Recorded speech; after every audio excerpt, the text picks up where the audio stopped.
vírus aí do jornalismo que penetrou na minha veia. Entendeu? Diz que cada louco tem sua mania. E a minha foi de fazer jornal, mas eu digo, eu não vou abrir mão, né?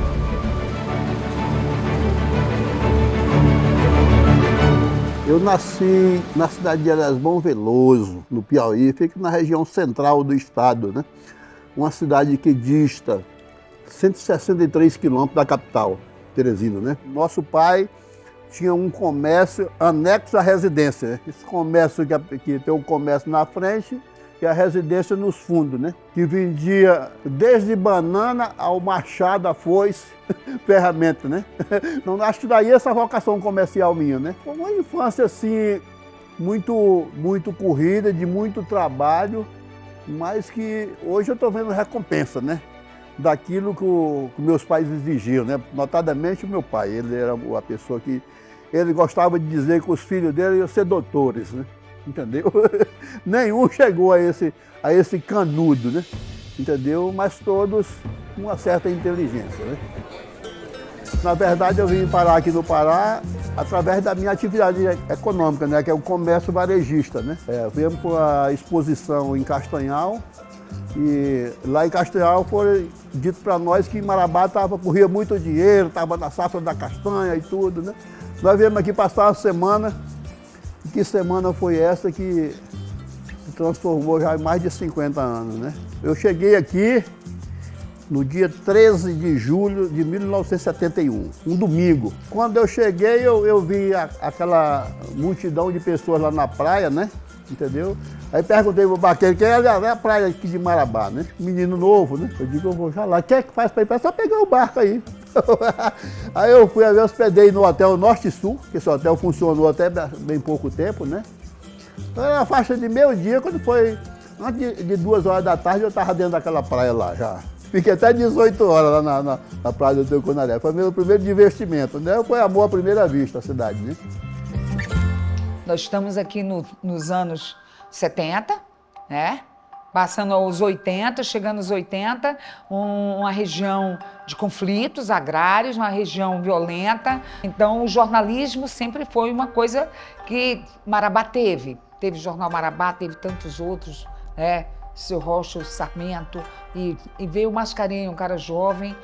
Aqui tinha um jornalista muito conhecido, daqueles mais idosos aí, chamado Antônio Sarmento Júnior, o popular Sarmento, que foi dono de 2 jornais aqui, né? Do jornal O Marabá e depois o Aratocã, era o periódico, né? O menino fez amizade comigo, se aproximou de mim e eu dele, o Sarmento, devido a eu ter loja lá do lado da agência Transbrasiliana, e ele sempre me pedia para guardar volumes lá de jornal, pacote de jornal, mandar para ele através do motorista tal, A e B, né? Queria transformar de mim numa espécie de um correspondente, um colunista, né? E uma coisa do gênero, né? Me chamou para uma conversa lá no jornal, que era ali na 13 de maio, em frente à farmácia do Sr. Eduardo Bezerra. E dessa conversa saiu a ideia de escrever uma coluna lá, né? E o título da coluna era M. Carvalho Informa. Nessa brincadeira, eu enveredei pelo negócio, criei gosto, entendeu? E fiquei escrevendo essa coluna lá um bom tempo. Minha digitadora aí era a Lourdinha, que eu sempre fui um catamomona, né? Sempre digitei devagar, né? E tem um fato curioso, né? A mulher queria me dar o diploma de datilógrafo, isso aí eu conseguia fazer os 5 ABC no minuto, não é isso? Mais ou menos só consegui bater até 3,5, né? Não, seu Mascarenhas, eu vou lhe dar. Eu digo, não, eu sou empregador, não vou me empregar, não. Isso aí é para quem vai se empregar, né? Eu não quero, não. Isso. Então, eu sempre fui um catamomona, nunca fui um bom datilógrafo.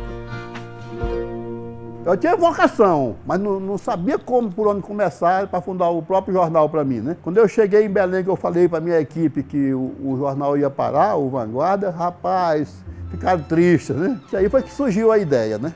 Correio, porque o Correio transporta notícia, né? Não é isso?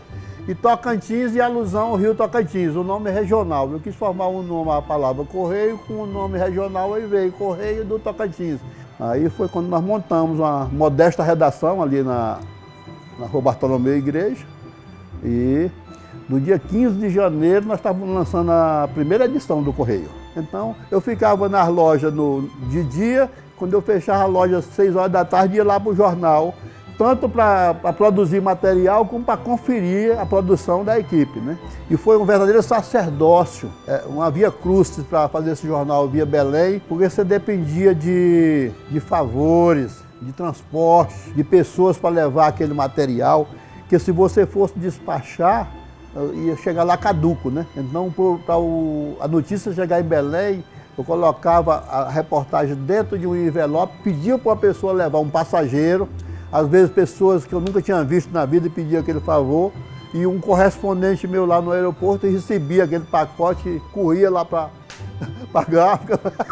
Rapaz, é coisa de louco, viu? E o jornal chegava na vinda, chegou a passar para Goiânia. Uma vez o jornal passou aqui, eles não desceram o jornal, alegaram que o jornal não tinha vindo, quando o jornal estava vindo.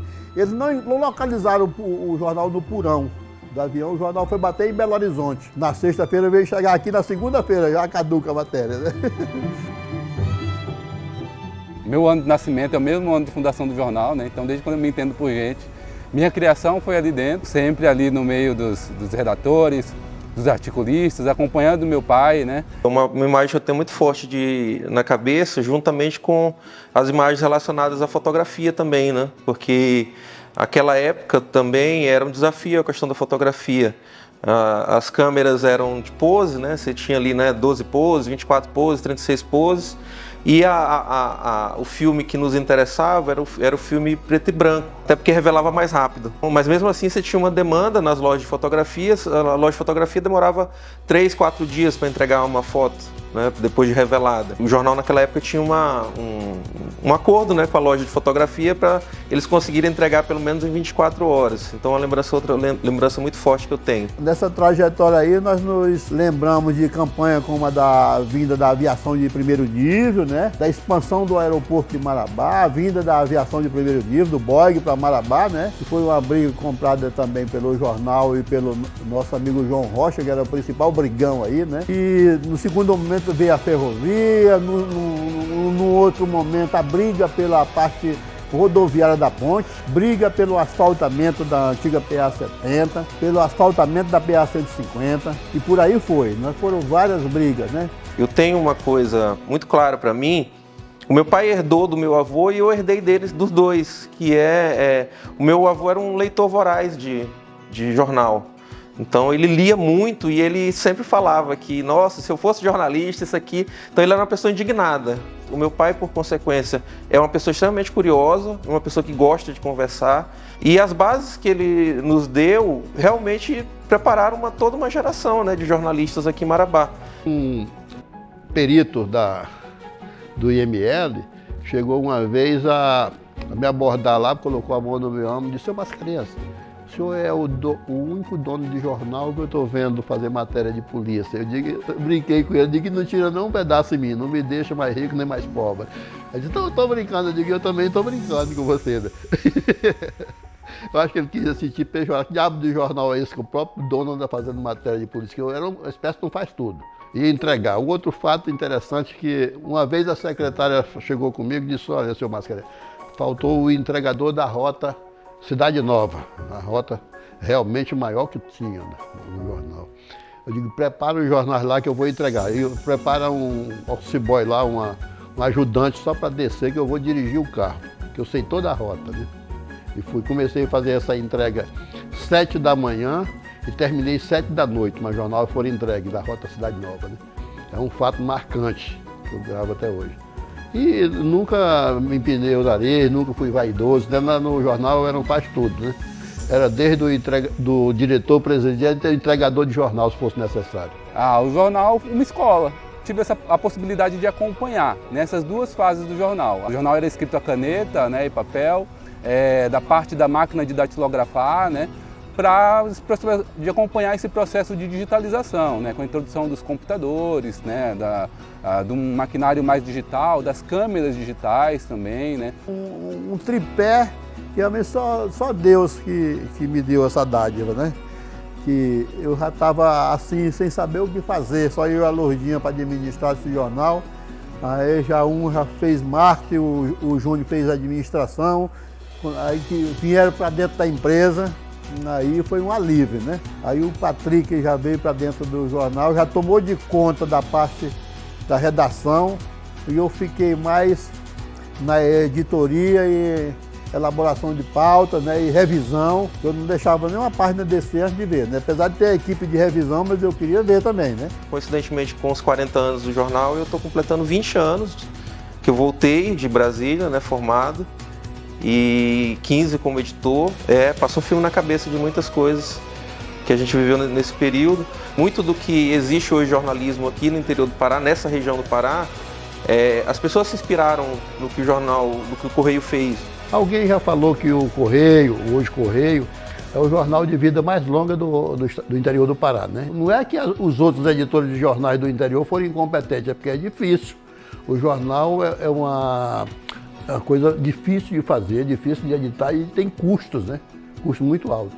Então eu quero aqui retificar e dar mais os parabéns para o Mascarenhas, para a família dele, Dona Lourdinha Mascarenhas, pela persistência, pelo compromisso dele com a comunicação, com a imprensa, a obstinação dele, que não é fácil fazer imprensa numa cidade interior. O jornal dele aí, muito tempo, era esperado por todo mundo para ler, para saber os acontecimentos, não só de Marabá, mas da região. Eu fico muito feliz de ver uma semente que a gente fincou em solo sul-paraense continuar viva por 40 anos. Isso para mim é tudo, viu?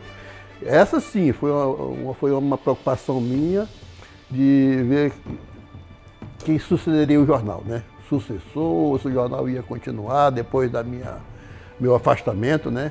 E fico feliz em ver que essa semente germinou e continua viva, entendeu? E prestigiada pelo leitor, né? Isso é muito importante, né? Persistente mesmo, o jornal, ele foi de uma resiliência tremenda. Eu sou favorável a você fazer a homenagem às pessoas vivas, né? Eu acho que você referenda as pessoas quando falece, os seus familiares, mas é importante essa homenagem quando você fazer. As pessoas realmente contribuíram ao desenvolvimento da cidade, mas elas ainda vivas. Então eu acho isso uma coisa muito importante e parabenizar também a Fundação Casa da Cultura por essa iniciativa. A gente tem que reconhecer essas pessoas que ajudaram a construir essa democracia, essa história dessa cidade. O meu orgulho era chegar na bodega da esquina, no café, e ver o jornal em cima da mesa. Aquilo me deixava muito orgulhoso, né? Pessoa lendo o jornal, entendeu? E se eu tivesse que voltar no tempo, eu fundaria outro jornal, se tivesse que fundar. Não arrependi. O que eu fiz, eu não arrependi de nada.